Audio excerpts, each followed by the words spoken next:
Well, okay. Then let's transition here, okay, to a guy like DJU. Your thoughts on him going to Florida State? It doesn't really move the needle for me. I think it's fine. They've had a lot of portal fluctuation that's gone on throughout this process. I don't think that this really, at the end of the day, Florida State needed to do whatever they could to stay within the conversation of the national championship of the college football playoff.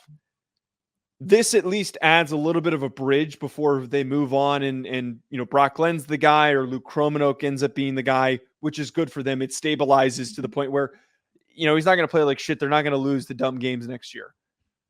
But I'm not really afraid of Florida State next season if DJ is my quarterback. I'm just not. He's experienced. He gets the job done, but I'm not really afraid of him. I'm not either. I mean, now here's the thing. Can they win 10 or 11 games with him because of the talent that's around him? Yeah, they can. Yeah.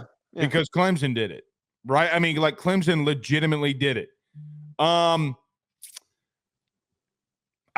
don't know how I feel about this, man. He's not going to have the dudes like he has with Coleman, Wilson, and others. He's just not. And so, look, I'm going to say something that's going to piss off Florida State fans, and they're going to think that I hate him. And I don't. I really, really don't. I don't think you have the depth. Like let me give an example, okay? Where in Alabama, Georgia, LSU, Ohio State, Michigan, Joe, elite dudes can leave, and they're replenishing. Like Aiden Hutchinson leaves Michigan. Look at the defensive line they have right now. Yeah. Right? LSU loses Justin Jefferson and Jamar Chase. Malik Neighbors and Brian Thomas appear. Okay? Alabama, pick a position. Pick a DB. Pick a defensive lineman. Pick anything you want at Alabama or Georgia. You're not there. Okay? Joe, I still think that they're a 9, 10, possibly 11-win team. They can make the playoff. All right? Because of how bad I think the ACC is. Now, with all that being said, I'm with you. It doesn't move the needle for me. He's a good stopgap, though, for the guys that they got coming in. He's a really good stopgap for Mike Norvell. So I don't hate the move as much as you do because of that. Because, look, I don't hate it. I don't hate the move. Like, I want to clarify there. I don't hate the move.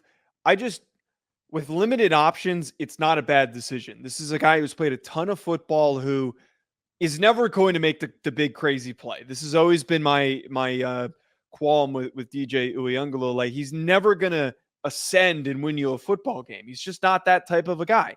Does he keep the offense on schedule, and does he do the bare minimum to prevent massive mistakes? Yeah, he does. We saw what his ceiling was when they played Oregon this year. That is what you're getting with probably a slightly better overall offense and a better defense to support him. The most, as you're saying, that they're going to get to next year is 10 wins. I don't see a world that they can do more than that.